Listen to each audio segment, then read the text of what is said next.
Welcome back, friends. Tonight we're diving deep into the shadows of real-life encounters that you won't believe could happen. These tales are dark, twisted, and all too close to reality. So dim the lights, settle in, and brace yourself. Once you step into the unknown with us, there's no turning back. If you're ready to join the hunt for truth, make sure to subscribe. It keeps us alive in the dark. The descent. I've always loved hiking alone. There's something about the quiet of nature, the way the world falls away, leaving just the crunch of dirt underfoot and the rustling of the wind in the trees. Solitude has its perks. No need to wait for anyone. No chatter to interrupt the rhythm of the trail.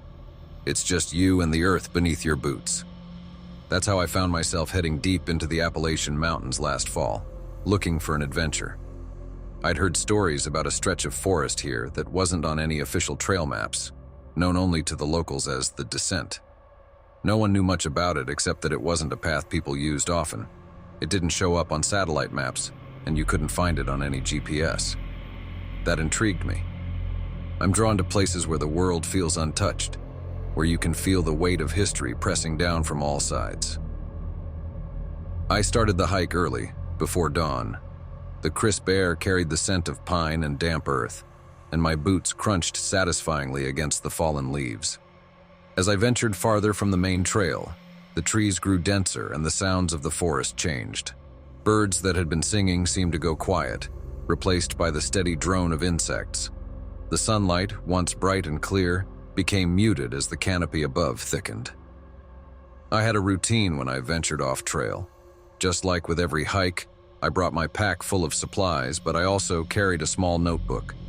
In it, I'd sketch rough maps of where I'd been, noting landmarks, distinctive trees, or unusual formations. I'd gotten lost enough times to know it's easy to get turned around in the woods, especially in places that don't follow the usual rules of nature. About 3 hours in, I came across something strange. A clearing, but not a natural one. The trees in this part of the forest were thick and gnarled, their roots twisting above ground like old, arthritic hands. But in this spot, the trees were evenly spaced, their trunks perfectly straight, almost unnaturally so. It was as if they'd been planted deliberately. The strangest part was the ground. The earth here wasn't the usual mix of soil and leaves. It was hard-packed dirt, almost like concrete, as if it had been walked on by countless feet over the years. There were no signs of human presence, no footprints, no litter, but the path was unmistakable. Curious, I started following the trail, my senses alert. As I moved deeper into the woods, I began noticing carvings on the trees. They were crude, but deliberate, marks made by someone or something with a purpose. At first, they seemed like simple scratches, but as I examined them more closely, I realized they formed symbols, strange and intricate designs that I couldn't place. They were old, the bark around them having grown back slightly, softening the edges, but not enough to erase them. My unease grew with each step. The forest was deathly quiet now, save for the occasional whisper of wind through the branches. Even the insects had fallen silent. The further I went, the more I felt like I was being watched. It wasn't a rational thought, but the sensation was overwhelming, like invisible eyes tracking my every move from behind the trees. That's when I noticed it, the rock formation. It stood ahead of me, towering and jagged, a dark silhouette against the trees. From a distance, it looked like any other boulder, but as I approached, I saw something that made me stop in my tracks. Carved into the side of the rock was a face, not a crude, weathered face like you might find in ancient cave art, but a detailed, almost lifelike carving. The eyes were hollow, deep recesses that seemed to follow me no matter where I stood. The mouth was a gaping hole, jagged and wide as if it were screaming. I stood there for a long moment, just staring at the face. The forest around me seemed to hold its breath. I'm not a superstitious person, but standing there, in front of that rock, I felt something cold creep up my spine. A warning, maybe, or an invitation. I don't know why I did it, but I took a step closer, reaching out to touch the stone. The surface was cold and slick, far colder than it should have been. As my fingers grazed the carved face, I heard something, a sound so faint I almost didn't catch it. It was like a whisper carried on the wind. At first I thought it was just the wind passing through the trees, but it was too deliberate, too human. I jerked my hand back, my heart hammering in my chest. My mind raced through 1,000 explanations, but none of them made sense. I turned to leave, but something caught my eye, a glint of orange in the underbrush. My breath hitched. I hadn't seen anyone else all day, but here, in this forgotten part of the forest, was a bright orange ribbon tied to a tree just off the path. I approached it cautiously. The ribbon was old, frayed at the edges as if it had been there for years. But more unsettling was the fact that it was tied in the exact same knot I used to mark my trails. I looked around, scanning the forest for any signs of life. But there was nothing. Just the quiet, waiting trees. I turned back to the rock, half expecting the carved face to have changed, to be watching me with those hollow eyes. But it was just stone, still and lifeless. The sound was gone too, replaced by the eerie silence of the forest. I tried to shake off the unease, telling myself it was just a coincidence. Maybe someone else had been here before. Maybe they had used the same knot by chance. But deep down, I knew it was more than that. This place, it didn't follow the usual rules. And I had a sinking feeling I wasn't supposed to be here. As I turned to leave, I glanced back at the trail behind me, looking for my own trail markers. But there were none. The stickers I'd placed earlier had vanished, every single one. My chest tightened, panic bubbling beneath the surface. I spun in a slow circle, trying to get my bearings, but everything looked the same. The trees, the underbrush, the endless stretch of forest, it all blended together, indistinguishable. I was lost. I tried to retrace my steps, moving quickly now, but no matter how far I walked, the landscape didn't change. It was as if the forest was rearranging itself, keeping me trapped. The whispering started again, faint at first, then louder. It wasn't the wind. It was voices, many voices, overlapping and growing more insistent. My pace quickened to a run, but the voices followed, echoing through the trees, urging me deeper into the forest. And then I saw it, another rock identical to the first, the same carved face, the same hollow eyes. I don't know how long I ran after that. Hours, maybe. But the forest never let me go. And now, sitting here, in the heart of this forsaken place, I wonder if I'll ever find my way out. The hidden path. There's something about the unmarked trails that always draws me in. Maybe it's the sense of adventure, or the challenge of navigating places few have ventured into. I've been hiking for years, and while most people stick to the well-trodden paths, I always prefer the ones that don't show up on any map.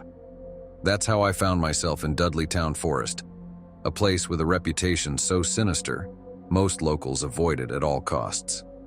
The forest is dense, a tangle of towering trees and thick underbrush, the kind of place that seems to have swallowed everything whole, including time itself. I wasn't worried, though. I had a system. I always carried a roll of bright orange stickers in my pack, leaving them on trees every few hundred feet as markers to guide my way back. It was simple, but it worked. At least, it always had.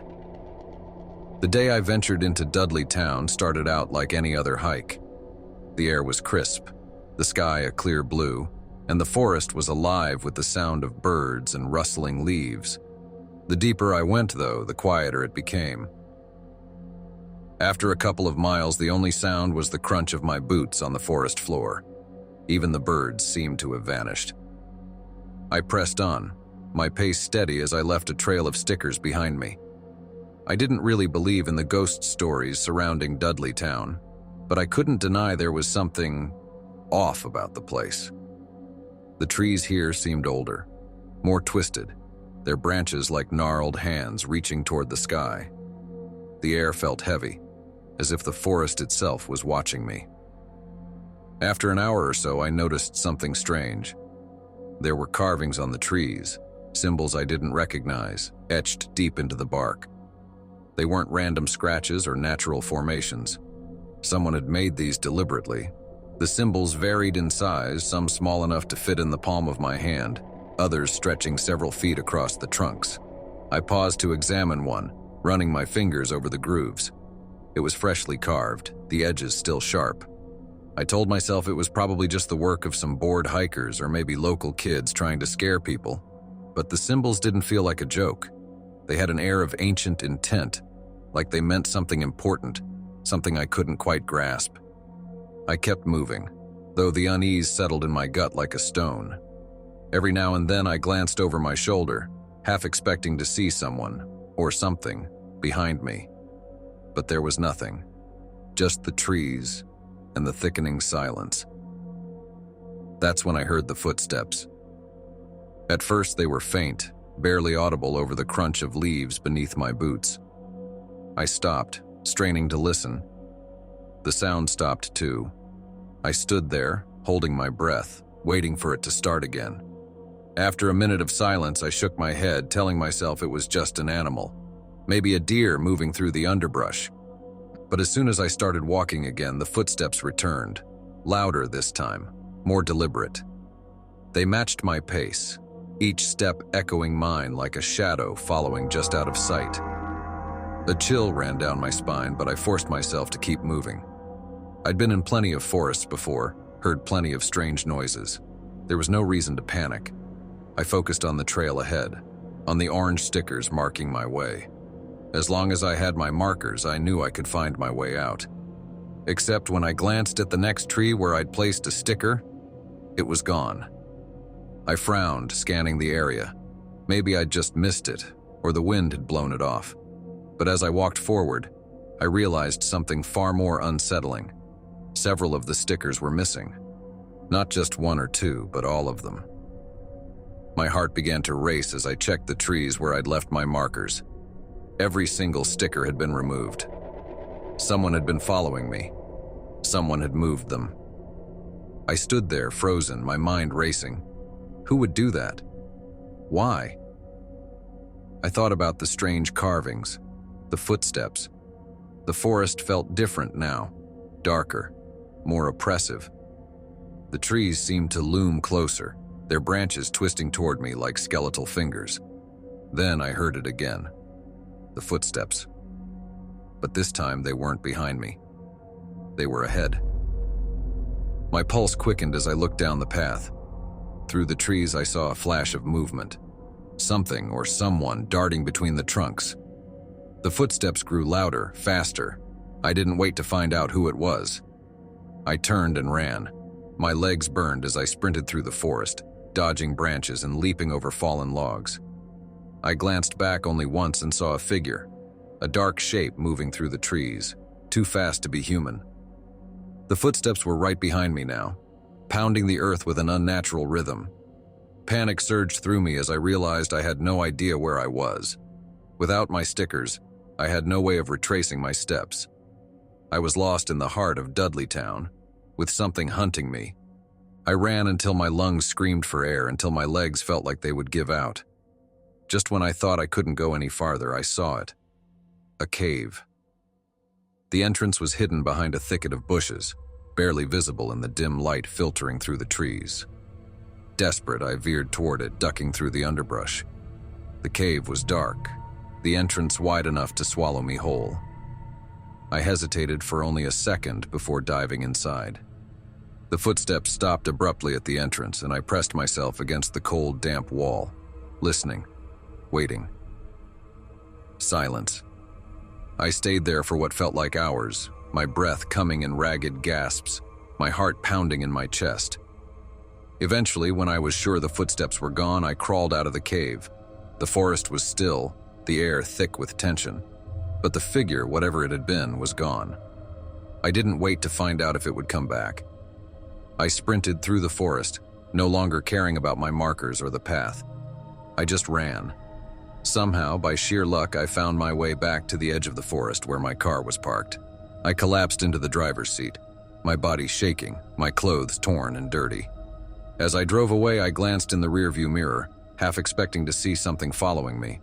But there was nothing, just the dark outline of Dudleytown Forest, fading into the distance. I never found out who or what moved those stickers. But one thing's for sure, I'm never going back to Dudleytown Forest. Some places are meant to stay forgotten. The hunt in Wasatch. It was late October and the air had that familiar crispness that only came with the changing of the seasons. I had planned this hiking trip for months. Just me, the mountains, and the peace I could only find in nature. The Wasatch National Forest in Utah was known for its remote trails, and that's exactly what I was after. I wanted to escape the world for a few days and reset. The first 2 days were uneventful, just as I had hoped. I set up camp each night, cooked simple meals, and let the sound of the wind through the trees lull me to sleep. On the third morning, I packed up early and decided to explore a new section of the trail.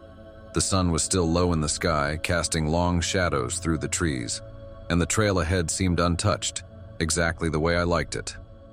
Around midday, I returned to the spot where I had left my car. As soon as I saw it, my stomach dropped. All 4 tires had been slashed, deep cuts rendering them completely useless. The car sat lopsided on its rims, and I felt that creeping sensation of being watched.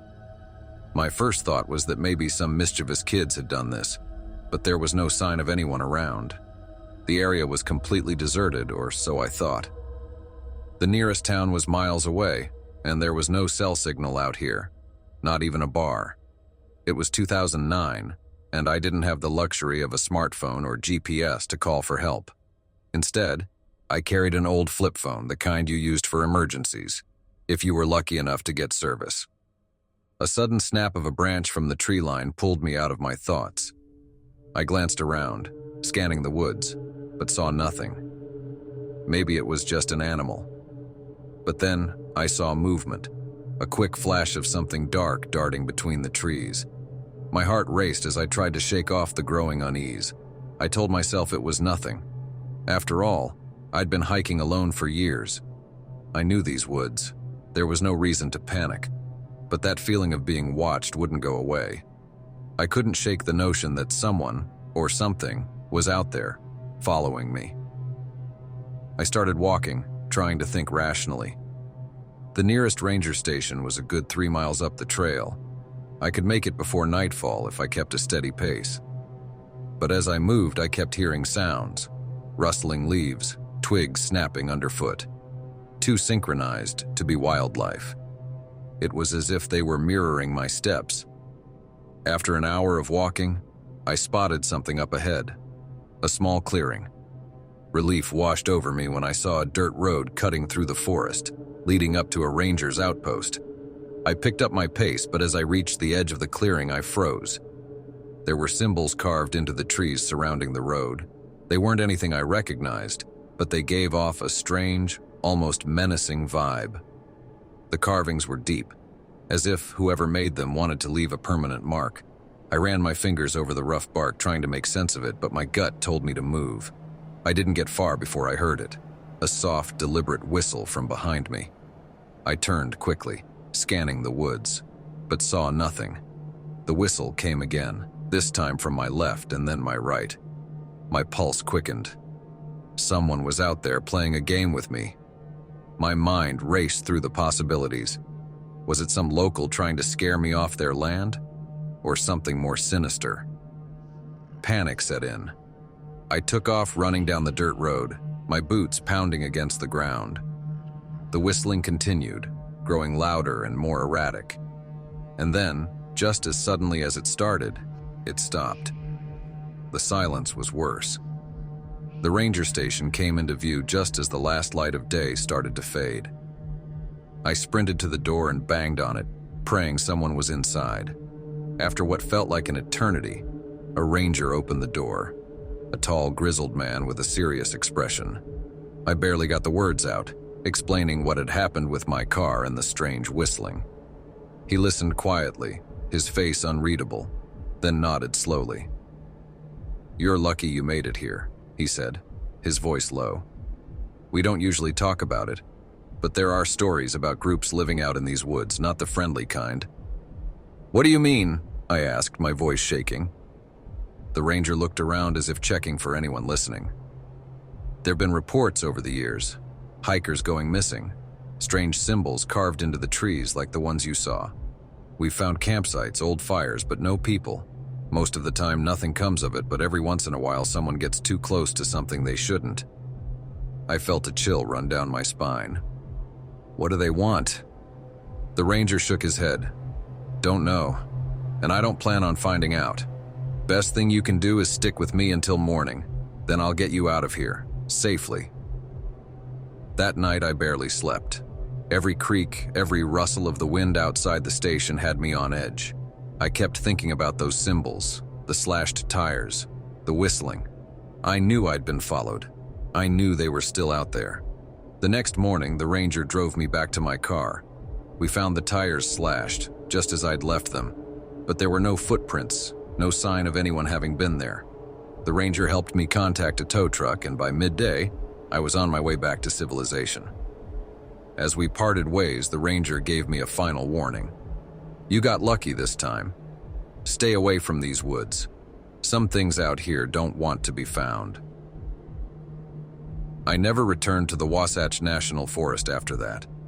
But sometimes late at night, I swear I still hear that faint, eerie whistle coming from just outside my window.